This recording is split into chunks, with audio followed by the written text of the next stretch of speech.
Good afternoon.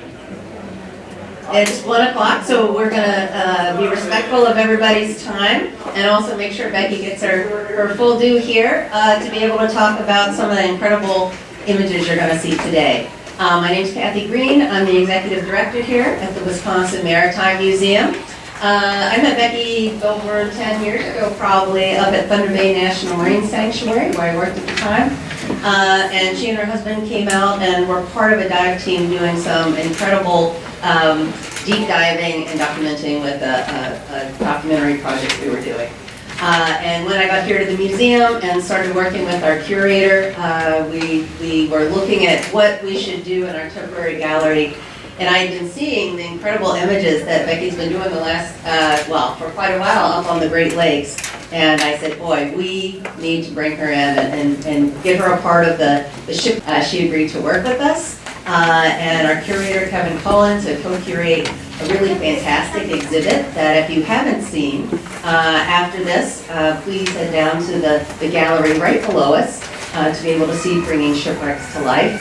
But Becky did a preview of this presentation last night, and it's fantastic.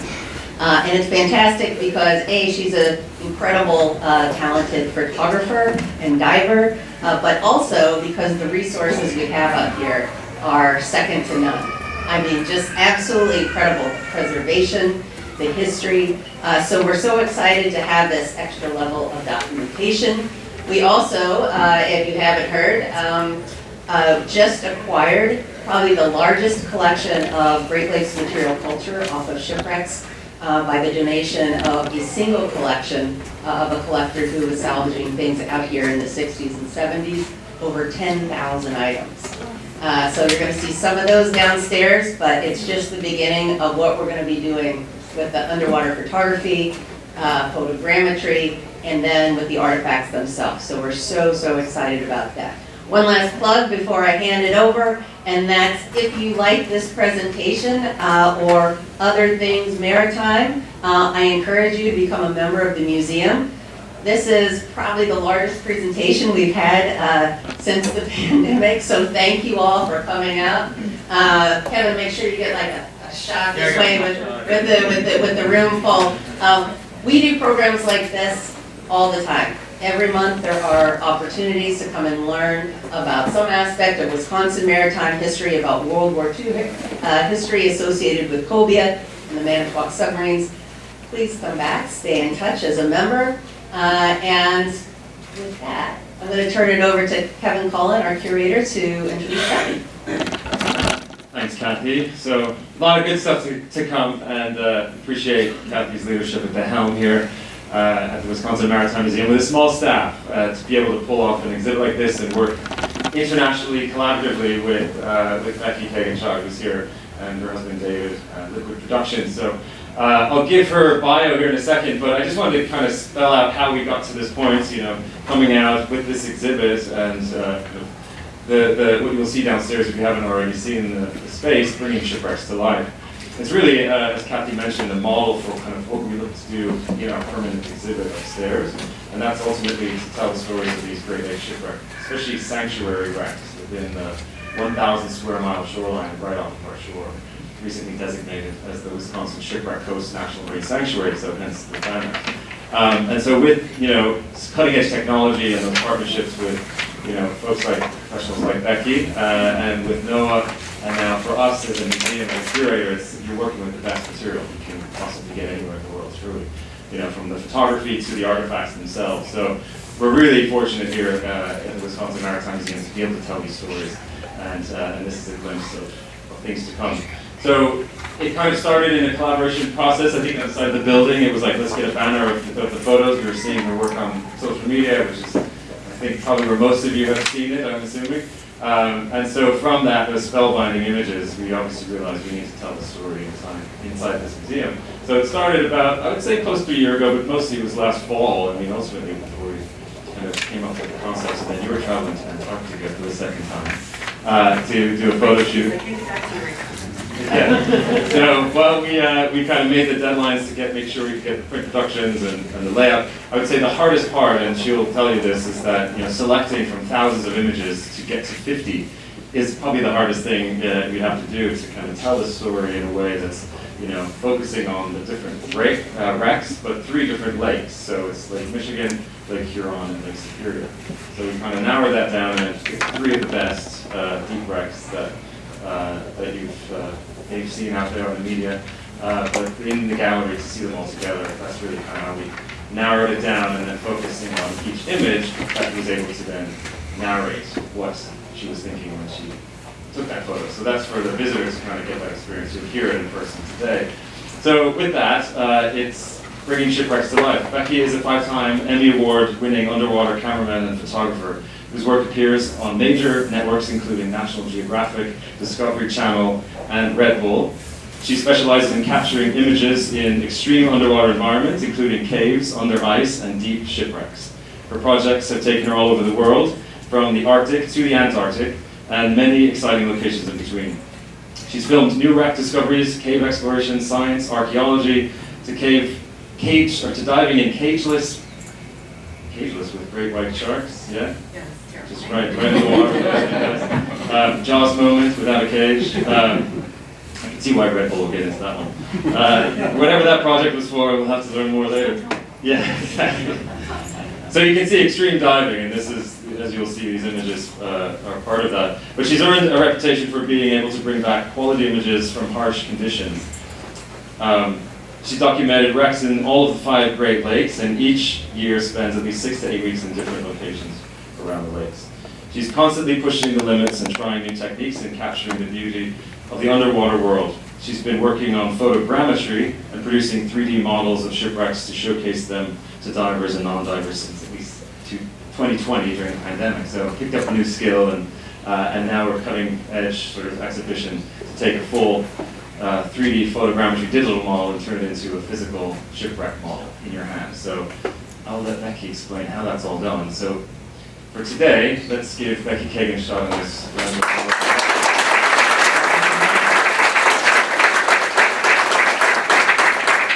Thank you, Kevin and Kathy, and thank you for everybody who is here today and for coming out to support. It really makes me feel good, and I was just telling Kevin yesterday that it's so awesome to be doing in-person presentations again, because as a photographer and an artist, to be able to see your expressions when you see my photography or see you walking through the gallery, like, it makes all of the hard work really, really come together for me personally. So thank you all for coming out today. I really do appreciate it.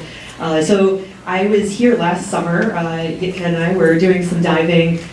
Like Kevin said, we spend every summer kind of picking different locations around the Great Lakes, some new to us, some that we've been to before and want to go back to and reshoot. And I had dived the Milwaukee area in 2015, but I hadn't been really north of there. So for a while, I had been trying to get back to this area. And so Alert Diver magazine, actually, I've got one here. They wanted me to write an article. I didn't know it was going to be a cover shot at that time, but they wanted me to write an article and come down here or come over here and dive the area. So I did get to visit the museum, and I was really impressed with it. And I never really imagined that 8 months later I'd be standing here with an exhibit and doing a presentation for all of you. But I'm definitely very, very excited about that.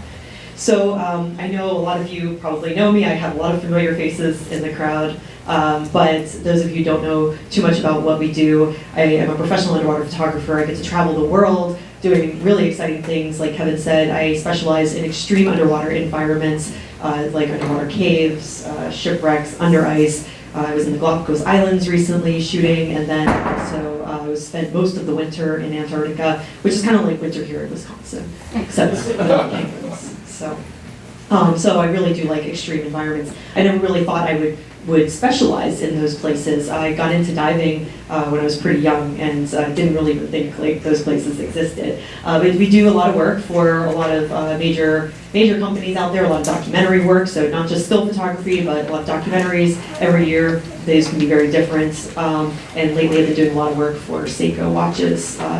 So that's been kind of new and fun. I also have a journalism background, so I write for a lot of dive magazines, and every year you can probably see at least 6 to 8 covers featuring Great Lakes shipwrecks around the world, not just here in the United States, but they'll translate my articles in German, French, Polish even, and translate the articles in other countries as well. So a lot of those are sanctuary wrecks and wrecks around the Great Lakes. So I got into diving when I was 12 years old, and I just loved the ocean. I loved fish, marine life, wildlife, so I was very fortunate to get into diving. It was in Pittsburgh, Pennsylvania, so I did start diving in cold, dark quarries. Ooh, but hey, I loved it. I was just happy to be breathing underwater. I did my advanced course in Lake Erie when I was also 12, and I always used to tell everybody as my own personal joke, you know why they call it Lake Erie? Because it's eerie. I couldn't see anything. This was 1995. I went down on a shipwreck. They told me it was a shipwreck, and I really couldn't see much of it. I could feel some of it. It was like dark, spooky water, and I was thinking, no, I want to be on a coral reef. I don't really like this.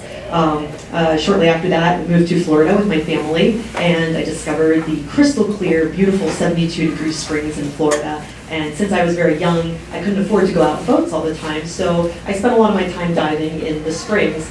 So the springs are also the entryway to underwater caverns and caves. So I did what any normal 14-year-old would do, and I went and signed up for a cavern diving class because I didn't want to die. There were these Grim Reaper signs in there saying you're going to die if you don't get trained. So I signed up for a cavern diving class and started my journey into technical diving.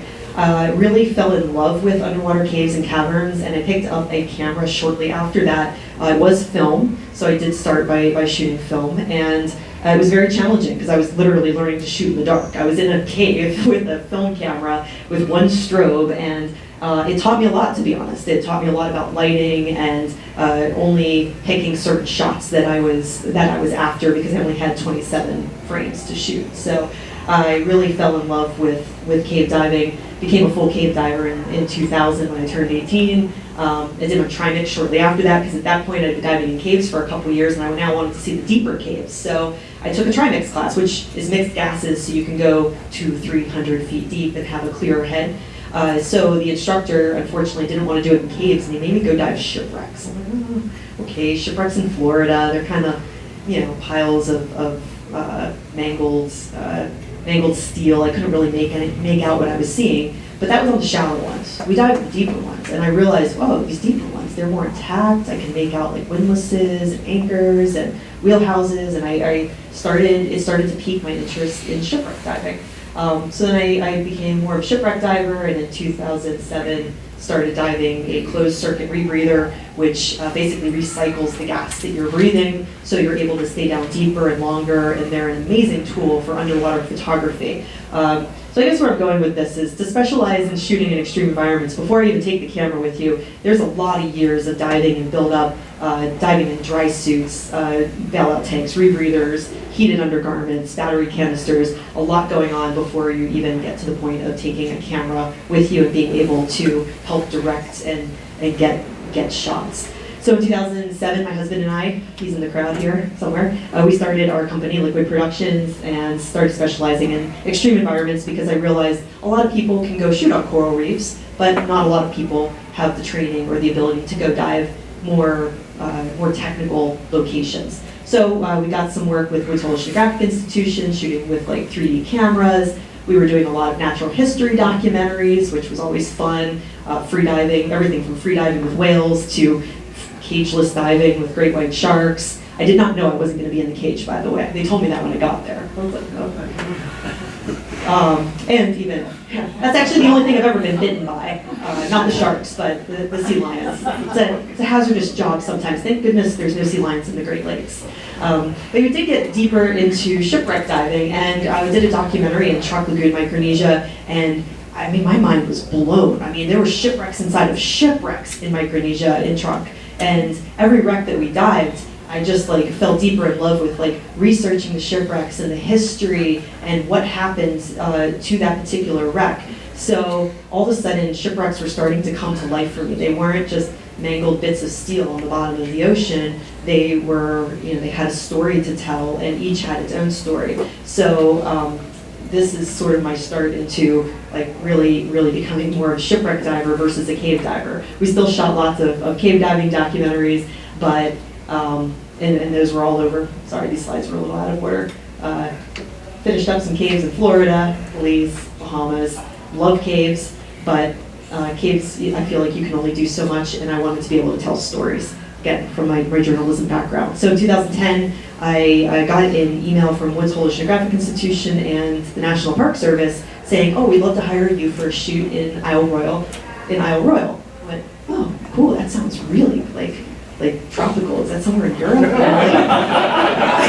I admit it. And I Googled like Isle Royale. I'm like, oh, there's this island in Lake Superior. Okay, well, all right, sounds great. I'll do the work.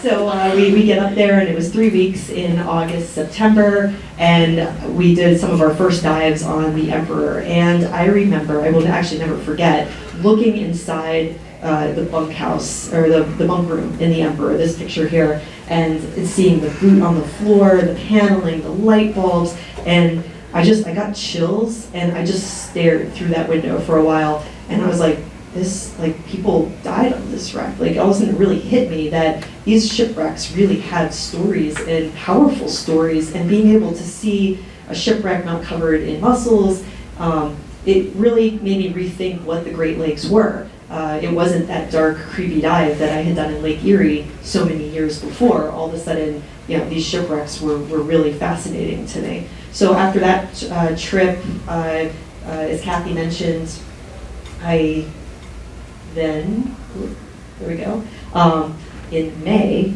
of 2011, we were part of a really amazing documentary called Project Chip Hunt in Alpena, and it was cold. They were looking for brand new shipwrecks with a team of kids, and it was pretty exciting. But since they were looking for new shipwrecks, as some of you know as shipwreck hunters here, you don't know what depth they're going to be in. So every day it was like getting deeper. They're like, oh, the wreck could be in like 200. Oh, it might be in 230. It might be in 250. All right, maybe it's in 300. Well, they found 2 in 300. So in early May 2011, we were doing dives at 300 feet in Lake Huron. It was cold, really cold, but it was so clear, and I was blown away.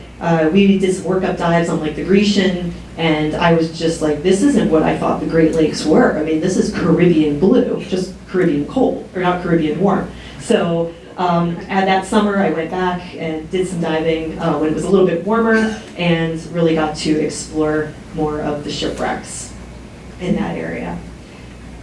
I really realized that, like, with the clarity of the water and these powerful stories that, and I kind of looked around, and I know there's other photographers in the Great Lakes, there's some very talented people, but I felt like the stories really weren't being told, and I was like, I really want to go, and I want to shoot these wrecks, I want to share these stories, I want to try to shoot a powerful image, just as powerful as the shipwreck that I'm seeing. And for me, it's sort of an emotional experience. I look at the shipwreck, and I don't know, I try to shoot what I feel, and hopefully that comes through in my photography. But I really fell in love with these wrecks. Right around that time, I met one of my best dive buddies, Yitka Hanakova, who's here, and she and I have been all over the Great Lakes together, and she's one of my best models as well, and you'll see her in a lot of the photos. Kevin was actually talking about doing a Where's Yitka scavenger hunt in the photos down in the gallery, because she's in many of my photos, but we really hit it off. She actually invited me out to do an exploratory dive with her when she discovered the Alice Wilds in Milwaukee, and she didn't even know me at the time. She's like, hey guys, I like your photography, come out, do this dive, I just found the shipwreck. I'm like, okay, and we haven't really stopped diving with each other ever since. We really hit it off, and it's great to trust the person that you're diving with and have fun with them at the same time. So I try to tell stories. I look at shipwrecks like Typo, and I know a lot of you here are divers, some of you are not, so just to give you a little bit of background, the Typo, it went down in a collision, but the top of that mast is at 90-ish feet, 95 feet, and the very bottom of the lake bed's around 190 feet. So the clarity of the water, even around 200 feet, can be so incredible. Some days it can be really dark, other days you can have a lot of ambient light. And for me, when I looked at this wreck, Like when I started shooting it, I actually had to pull the camera away and look in the viewfinder because, or look at the wreck with my own eyes because it just didn't look real to me, like what I was shooting. In my childlike mind, I grew up in Orlando, by the way, so everything will go back to Disney, but in my mind, like it almost looked like Disney created this shipwreck. Like that's what my childlike mind thought a shipwreck should look like. Like you could pick it back up, put sails on it, and sail it away. So I love the schooners with the standing masts. I just think there's something so, just something so beautiful about that. And just the fact that it's been down there for over 100, some of these over 150 years, and they still have these masts still standing, the state of preservation of the wrecks is just outstanding. So then we started working with different lighting techniques and different friends and models, whoever was willing to help me out on some of these dives and trying to pick out different features on the shipwrecks. If I can, I'm trying to tell the story of the wreck in one photo, if possible. So this is the SS Cedarville, and those of you who know the story of it, a lot of bad decisions were made in the wheelhouse of that ship. So I illuminated the wheelhouse, and then this actually took me 3 years to get this photo, or 3 seasons going back, time and time again. So it's not very deep, it's only in about 100 feet of water, but it was a very challenging wreck to shoot because it is shallow, there's a lot of really harsh ambient light, and since the wreck is almost turtled, it's really dark and shadowed underneath of it, so it actually took me several attempts to kind of capture the shot I was looking for. So sometimes I can get a photo in one dive, on one trip. Other times it takes me years and years to try to go back and accomplish whatever I'm imagining in my mind. Another shot, I like to work with models. I really enjoy a connection with people and shipwrecks. So most of my images, you'll see a person in the wreck or in the shot, unless there's a reason to not have the person, a human in the picture. But I feel like it brings scale, it brings a connection. Like here, it's not just a shipwreck. Here's a person on the wreck. It could be you on the wreck. It could be you. It could be you. So I like that connection. I also try to pick out different features on the shipwreck. So this is the Florida. It obviously went down in a collision, but when you can actually see the V from the hull, from the ship that rammed into it, I just find that extremely powerful and illuminating. The engine from the Florida. This is the Norman, just trying to light it in a different way to make it interesting, a little more artistic. This is out here. This is the Silver Lake. This is out here off of Sheboygan. I think, right? Sheboygan. Yeah. Oh wait, that's you. Thanks, Steve, for lighting. It's like, Becky, look, there's an anchor. So, I mean, in the shots like this, it's, again, I rely on having some really great models helping me out or lighting assistants. And Steve, like, obviously very accomplished diver, you know, kind of went into place. He was probably taking a picture of something himself, but then he paused there for me, probably hoping that I was seeing the anchor that he was lighting up. But this is a scow schooner, so this is kind of a unique schooner. One of the coolest dives I did last summer was just right out here. It was the shipwreck of the Vernon, and the Vernon has a really sad story. I think over 50 people died on it, and so it has a very tragic story. We dropped down on it, and there was it's in around 200 feet of water, but when we were about 100 feet from hitting the wreck, you could already see the entire shipwreck. The visibility was that good, it was that clear. So we dropped down onto the wreck, and immediately Yitka pointed out the beautiful scroll work on the bow, and it really is phenomenal. And some of the artifacts from the Vernon are downstairs in the gallery and the exhibit that you'll see. And before the dive, Yitka told me, she's like, oh, you know what? We'll go down, we'll check out the bow, and then we'll poke inside. There's a couple bowls and stuff in there. I'm like, okay, cool, like a couple bowls. I swam inside. She like pointed, like, go that way. I'm like, what's she thinking? This is full of stuff. The shipwreck must have been even more full back in the day because there's a lot of bowls. There's mashers. Somebody was actually telling me last night that there's like some funnels that used to fill oil lamps with, the funnels. You also see pitchers, a couple burbot swimming around, but there is a lot of artifacts in here. These are the funnels, actually. And there were barrels in there. The barrels are broken open. There's just there's just stuff everywhere inside. So incredible shipwreck. It's very narrow. You kind of swim through the inside, pop out, and then you're at the stern with this incredible rudder, beautiful visibility. And again, this is around 200 feet deep, and that's pretty much the ambient light that we had. Like, I wasn't doing any special photography trick or anything. This was about how much light we had and how clear the water was down there. It was such a great day. We did like 45 minutes of bottom time, which ended up with a lot of decompression, but it was one of the best dives I did last summer. Really enjoyed it. Another really interesting dive in this area is the Lakeland. Went down with I think over 40 or 50 cars on it. I don't know that they've ever been officially counted. And I forgot to tell everyone last night, but this is actually going to be on the cover of Door County Magazine, I think starting tomorrow. I did an article for Door County Magazine, and it's going to feature the shipwreck of the Lakeland. So here's another just big, wide perspective shot. This is the Manitou, discovered by Ken Merriman a couple years ago. Incredible shipwreck.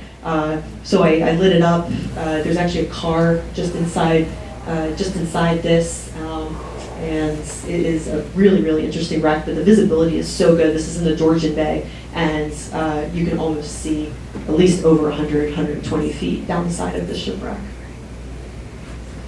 This is the Home. This is also a local one. I don't have a diver in this shot. This wreck, or this ship, might have been used as part of the Underground Railroad. So I didn't have a diver in this one. I just thought it could kind of tell its story on its own, just kind of sitting there peacefully on the bottom with its little anchor deployed. Not little, it's actually a big anchor. So I like interior stuff. If I can go inside something, I really want to go in there. So again, this is the Cedarville. This is not very deep. It's recreational. It's maybe 75 feet deep at this point, but it's really, really silty in there. And every time I would try to shoot a shot at the engine room, somebody else would go in before me and just blast it. It would just be completely silted out. So this shot probably took me like 4 or 5 years in order to get, but when I finally went in, it was really nice. Everybody on the boat was like, all right, let's stagger, and Becky can go in. She can try to get her engine room shot. And I went in and I like carefully placed all my lights and did what I did and came back out, and I told my model, okay, it's okay to go in now. He was terrified, poor guy. And like, I don't want to mess it up. I don't want to mess it up. And went in. I didn't have much time before it did get silted out. It's a very, very silty engine room. But I like to try to illuminate the engines and different interior spaces so that they kind of stand out. This is inside the Vernon, the one here. That's the engine room compartment. I mean, it's pretty incredible to see that still intact after all these years. This is inside the Emperor. It's the galley inside the Emperor. And this isn't technically inside, but sort of tucked underneath. This is back on the Lakeland shipwreck, and that wreck has a lot of monofilament line on it. I mean, the fishermen hit that one hard. And so I was actually ducking under to get this shot, took a couple pictures, and then I realized that there was monofilament line starting to like wrap itself around my camera arm. It really freaked me out, so I like immediately started backing out of there, like thinking I'm gonna get tangled in monofilament. Luckily I have a lot of buddies with me, so we can, if they like me, they'll cut me out of there, right? Right? Oh, cash or charge? So the car inside the Manitou. See, you did make a picture, Steve. There we go. So this is Lake Superior. Lake Superior is really special because there are quagga mussels in 4 out of 5 of the Great Lakes, but there are no mussels in Lake Superior. So that's special because it makes it a little darker, a little spookier, but you still get all of those incredible details. So to go down on a shipwreck that's over 100 years old, sometimes older, and still be able to read the name A. Parker on the back, Detroit, that is really special. It's Lake Superior, extra spooky, really dark, very cold, but those details are pretty special. It's sort of how the Great Lakes were before the mussels came in. And we were just talking earlier that, like, to me, the mussels it's bittersweet. It's great because, for me, it's great because I like being able to see the shipwreck in its entirety, and we see so much more of it. And I think that's why people are more interested in the Great Lakes shipwrecks these days. Like, when you can see a wreck and it looks like a shipwreck and it's really well preserved, it's not as spooky as, you know, going down and diving by Braille, how it used to be diving on shipwrecks. So this one, really hard to identify, right? Common. I just love that, like, back in the day, they weren't afraid to like paint the name on the engine, or I don't know, it's like people took different kind of pride back then. Like sometimes engines will have these wood carvings on them, and who would you think would ever see that? But now they're preserved underwater. This is also in Lake Superior, Iowa Royal National Park. It is the bow of the Congdon, ironically, with their safety first sign on the bottom. Yeah.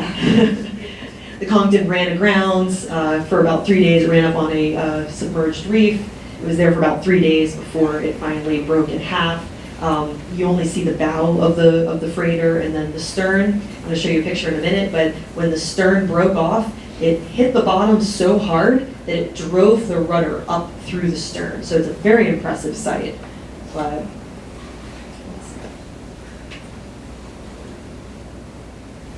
the little remote is being very slow today. There we go.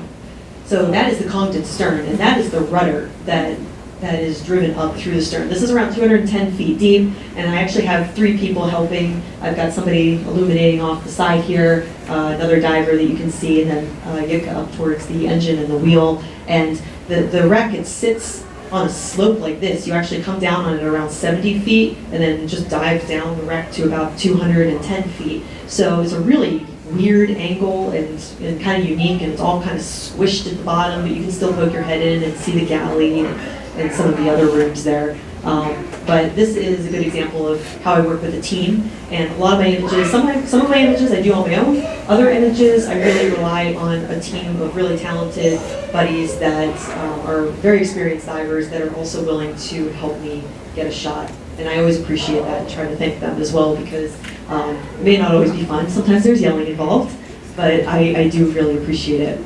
So here is a shot of the Kamloops. How many people do you think it took to shoot this photo? Just take a guess. No, you were here yesterday. No.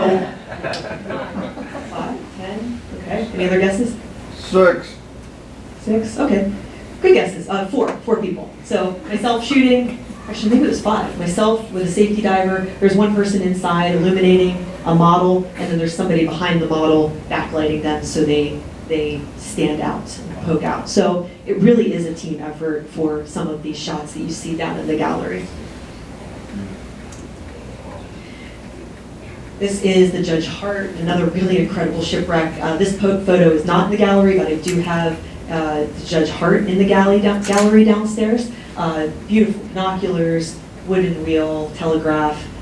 When I first looked in this room, I couldn't take a picture. I just I don't know, there's a couple people here that were diving with me that day, Todd, and I don't know about you, but I was staring inside that wheelhouse. I'm like, oh yeah, I should take pictures. It just blew me away being able to see this so well preserved in northern Lake Superior.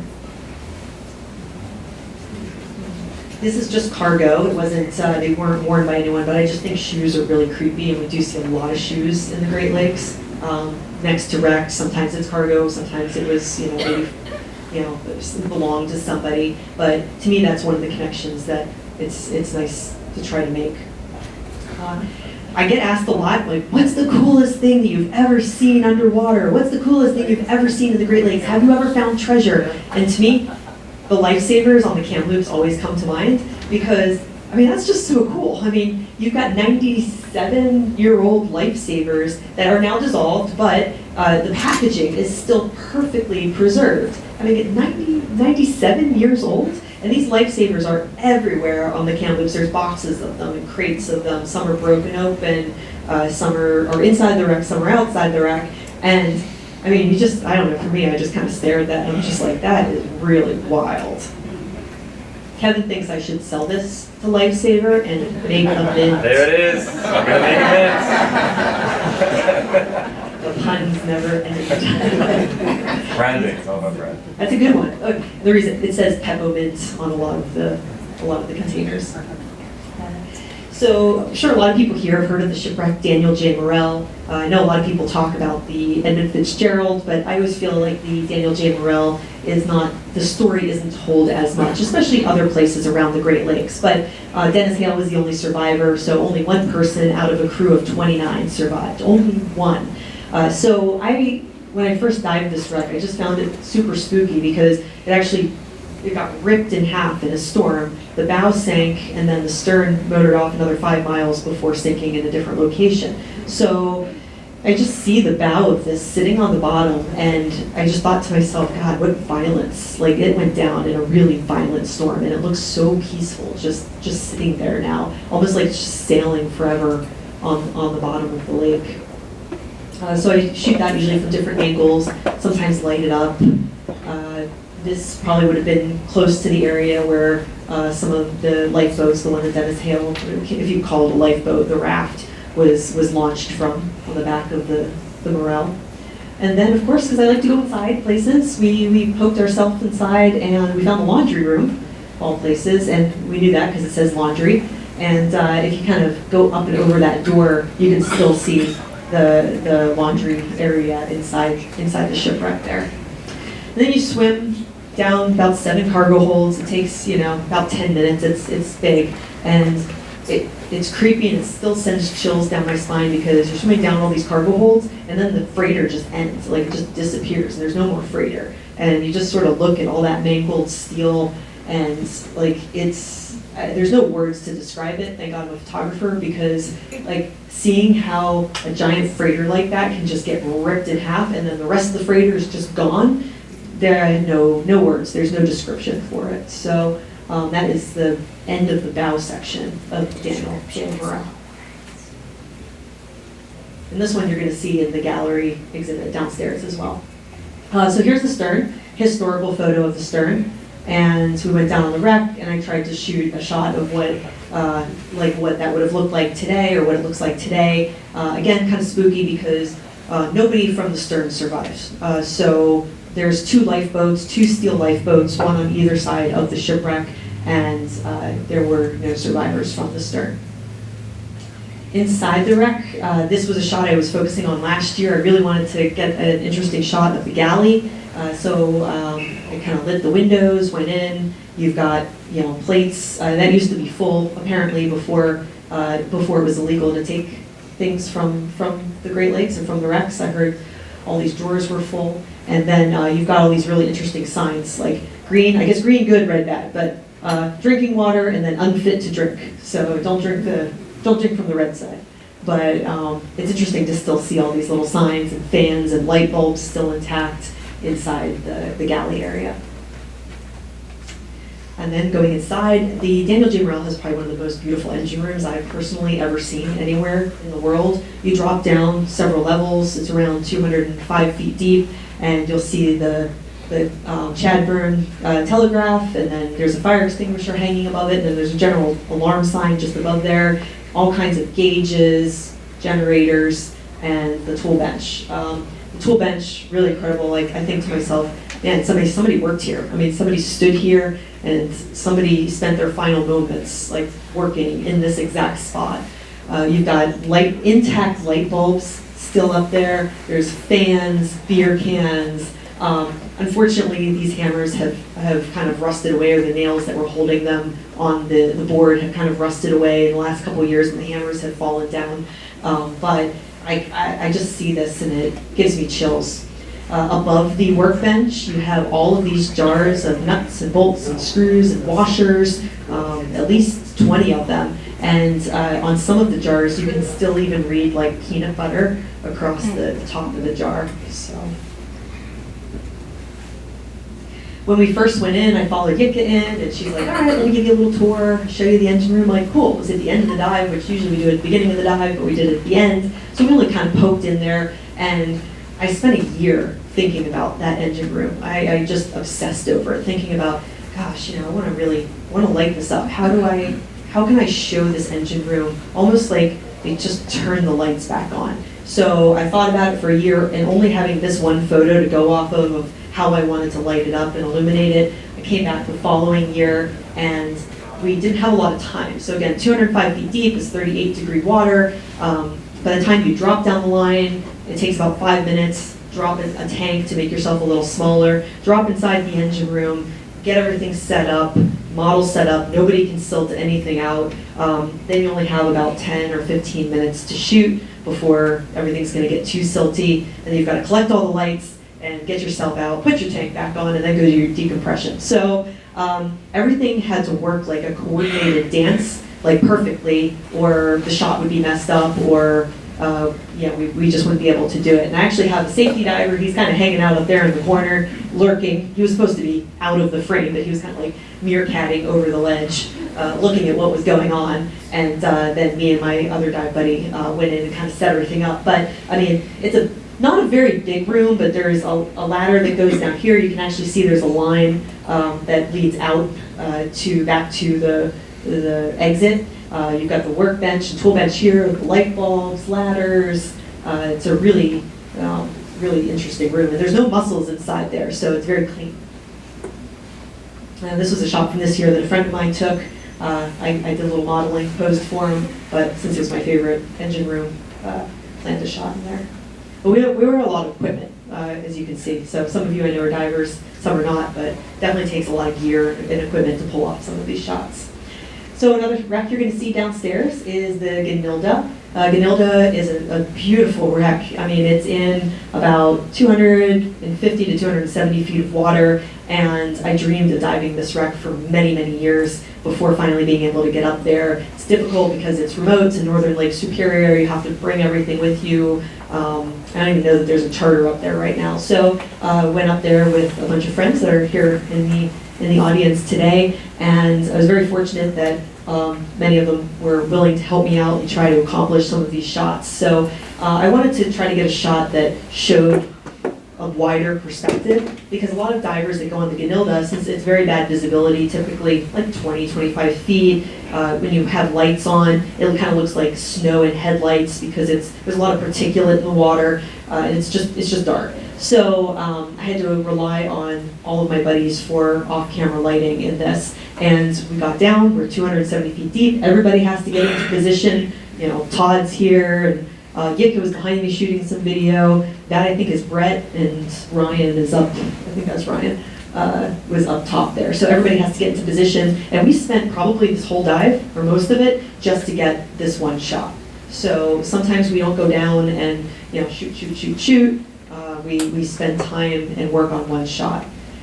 This is another one, just trying to get a wider perspective of the Ganilda. It was a really beautiful luxury yacht, and it has a beautiful flying bridge. And a lot of times you just see close-ups of this flying bridge, so we wanted to try to illuminate it to see more of this wreck. Now inside of it, it's beautiful inside. Very small rooms, very, very small rooms. So this is the side of one of the windows, and this is broken glass. And then there's a fireplace, you've got lights and a clock, and this beautiful skylight. So for this shot, my friends Todd and Brett went up to the top with about 30,000 lumens of light, and they shine lights through the skylight, basically making it appear as if daylight were coming through the skylight and as if the wreck were still on the surface. But without those lights, this would be pitch black. There's absolutely no ambient light down there whatsoever, pitch black. So I love the fact that it just looks like the sun is pouring down into this room. And one of the best, I think it's a compliment, but one of the best compliments I ever got was somebody said, "I don't know what the big deal about this photo is." And somebody else on social media said, "Well, it's like 250 feet underwater in Lake Superior, and it's pitch black, and that's all like artificial lighting." And they went, "Oh, that's underwater?" They just thought it was like a dusty room. So I took that as a compliment. Another room inside the Ganilda, which is probably the reason why most of us want to go dive it, is to see the piano. I mean, there's a piano on a shipwreck. That is pretty awesome. That table definitely needs some dusting, by the way. But yeah, there's a piano inside the Ganilda, which is a very rare thing to see. I don't actually know of any other shipwreck that you can see a piano on. So I'm gonna call it. But again, very small windows. So here's some of my friends, my buddies. As you can see, we also like to eat as we dive, but I can't do a lot of the shots that I do without their help and their support. And it might be my vision or dream, but they definitely help support, and I'm very grateful for that. So how else can I bring shipwrecks to life? So I love photography. Hopefully you get that, you can feel that passion from me. But in 2020, when the pandemic hit, I thought, well, I'm not just going to sit around. What can I do? And I was just on a trip to Truck Lagoon that past December, with a friend of mine who was telling me, oh, you need to do more photogrammetry. You need to do it. He kept showing me what he was doing. He was on dives with us every single day. And I was kind of like, yeah, I mean, that's neat, but I don't know that I'm kind of into more of the artsy photography. I don't know that I really want to spend time to do like these models, because it does definitely take an entire dive, if not more, to do this. But when the pandemic hit, I was like, all right, I'm going to learn photogrammetry. Maybe it'll be a good skill to use down the road. I don't think I'm going to do much with it, but I can do it in my house. So I got the program and I started shooting everything because I was stuck in my house like everybody else. I shot the cookies I made. I shot my birthday flowers.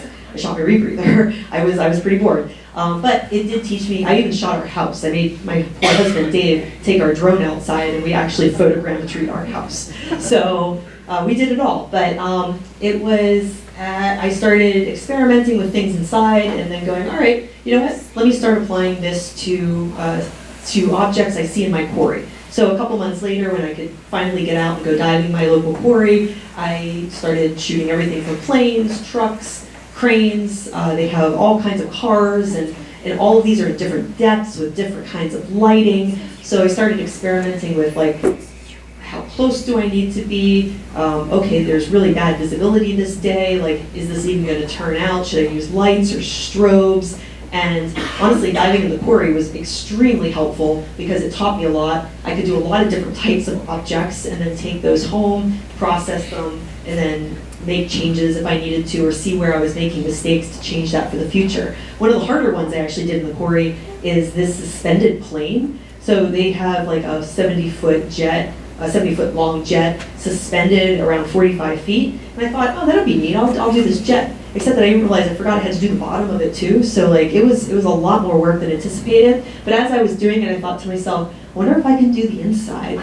I don't know if the program will do that, but let me try. So I was definitely into experimenting, because if you don't try something, you don't know. And so I started going inside, and I found that I could easily shoot the inside of the objects as well, which was really, really neat. A couple months later after that, I could finally apply my photogrammetry to a Great Lakes shipwreck. Since we were up in the Straits, I thought the Sandusky would probably be a good start because it's about 110 feet long. It's in 80 feet of water, and I thought to myself, okay, this one looks doable for my first one. There's no big standing mast. There's nothing kind of crazy about it. Let me try the Sandusky. And so I shot maybe around, 1,500 high-resolution images, put it in the software, came up with my point cloud, did my mesh, my texture, and looks like the Sandusky. I was really excited. So the idea, for those of you who don't know what photogrammetry is you swim around the wreck, and you can use video or stills, but you swim around an object like a shipwreck, taking high resolution stills, and I'll shoot thousands of them. And then later on, I process the stills, put them into a program, and then the program will process it, looking for overlapping points, and then put those points together to create this like sparse cloud, which then you can turn back into the shipwreck. But what is exciting about photogrammetry is that you then have an exact model. Like when we do these 3D prints, my husband does these, like this is not what you think the Sandusky looks like. This is the actual Sandusky. And this is what the Sandusky looked like in 2020 when I shot it in the Straits. And then I did it again in 2021. So this isn't like what somebody thinks it will look like. Now maybe, hopefully not, but say in 20 years, the bowsprit breaks off. Well, now we would do another photogrammetry model of it again and show the difference of how wrecks are changing or maybe degrading over years in different time.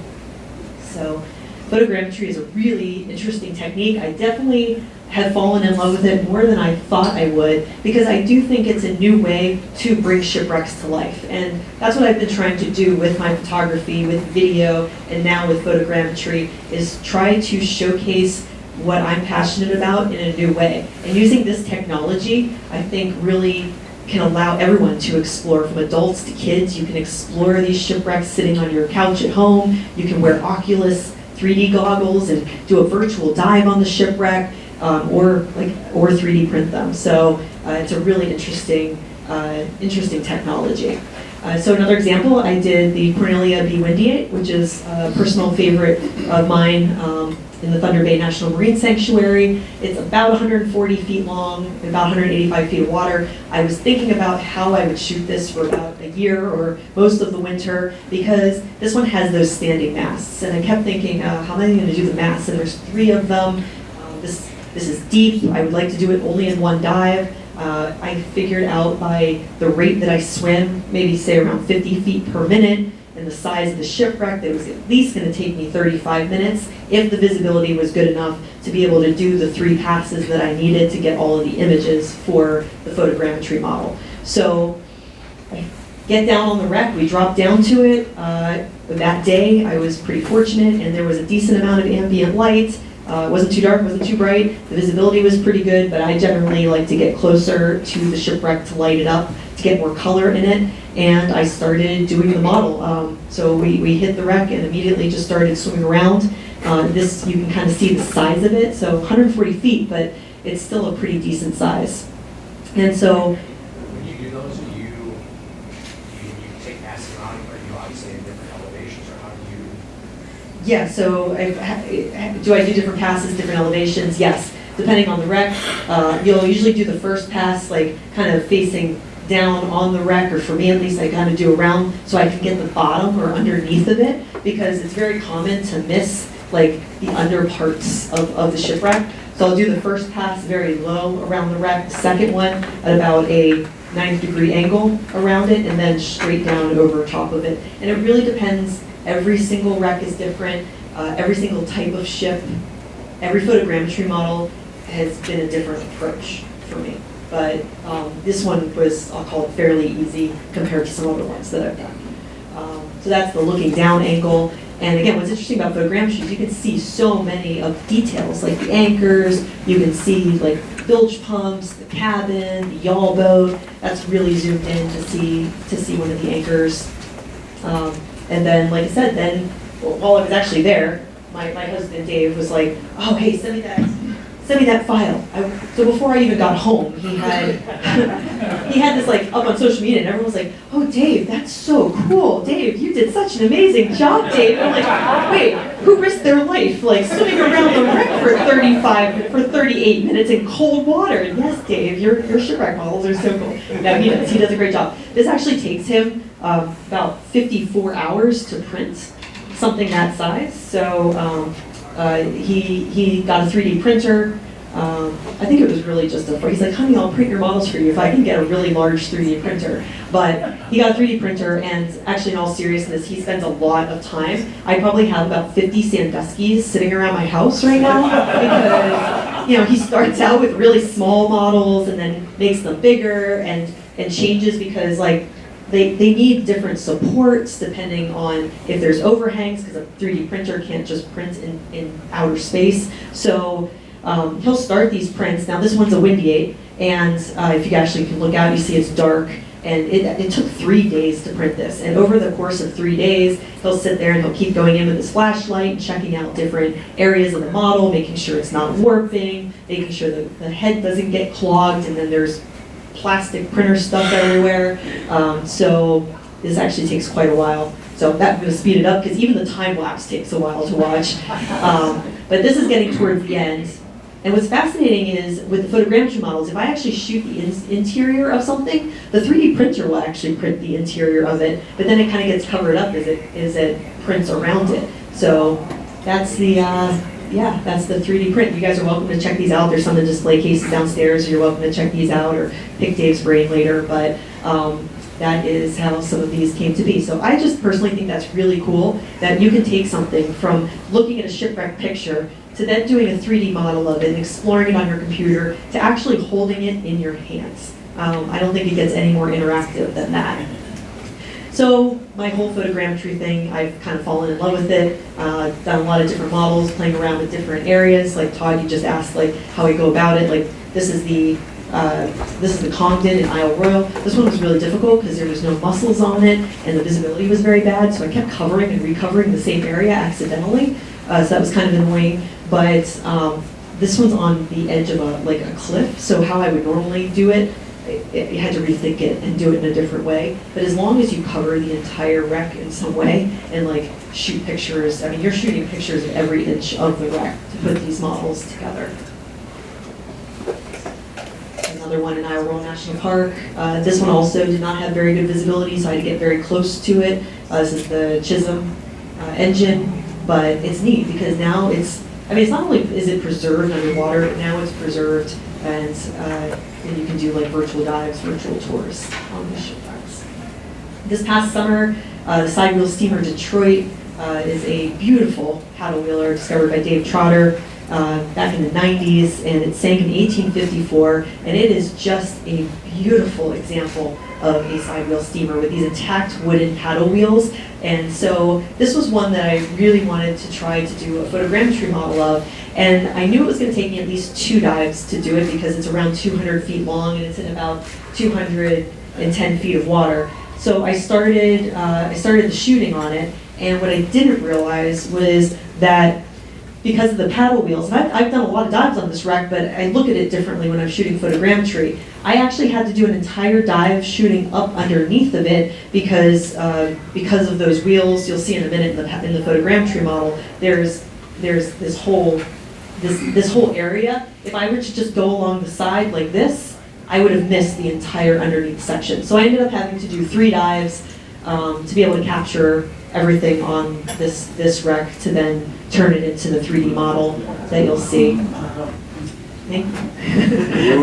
I worked so hard on this one. This one was definitely one of the hardest ones I've done because of all the details, the intricate parts. To get inside, to try to get underneath the wheels, to get the whole walking beam engine around both sides of it, and to have limited time to do that was definitely a challenge. The first 2 dives that I did, we had very poor visibility, and then I came back about 4 or 5 days later, and we dropped down, and it was like crystal clear blue. This is located off of Port Austin, by the way, Michigan, and it changes because of Saginaw Bay. Like sometimes it can be kind of green and murky, and other times it can be really clear and blue. And I got really scared when we came down for the 3rd dive because I didn't know if the pictures were going to match up because it was so different, the conditions. But they did end up mixing. But I think the deck turned out bluer because that 3rd day and 3rd dive, the water was so much bluer and clearer. But all the pictures matched up, and what's that? Oh, that's somebody else's question. But yeah, you can see the smokestack. There's a steering pole in the front. Really, really beautiful example. So you can explore that one downstairs. I've also done some other places in the world, like Croatia. This B-17 was a really tough one. And I've even done coral reefs because it's also a great way to monitor coral reef growth in different places as well. And I plan to do some photogrammetry in Antarctica next year just for something different. So if you haven't been to my Sketchfab site, that's who hosts the different models, and you want to explore some of these shipwrecks in your own time, please go to sketchfab.com, just type in my name, all in one word, and you can just click on the photogrammetry models. You can do it on your phone, you can do it on your computer, and you can explore these models yourself or share it with friends and family. Because it's definitely neat to do. They have a kiosk downstairs, which I'm really excited about. Because this exhibit kind of pulls all of these things together. So Kevin has at least 4 of the photogrammetry models that you've seen here, including the Detroit downstairs that you can move around and manipulate and check out on the kiosk downstairs. So every year, again, we try to do different shipwrecks. I have some photogrammetry models in mind for this year, along with some other artistic stills. Not everything I do is super deep. I also have a big appreciation for the shallow wrecks all over the Great Lakes because they have a story to tell as well. And I'm going to keep diving, keep shooting, and I just want to say thank you again to the Wisconsin Maritime Museum for hosting this exhibit. It really does mean a lot to me because I feel like this is the best way to really showcase how incredible these shipwrecks are here in the Great Lakes through all different forms of media, photography, video, photogrammetry. And I hope you all enjoy it, and I'm looking forward to answering any questions. And if any of you would like to purchase any prints, I sell them on my website, lookgoodproductions.com. You can also follow me on social media if you don't do that already. And I really appreciate you all coming today, and I would love to answer any questions if you have questions. Thank you. backdrop, very technical. Thank you, Becky. We're taking our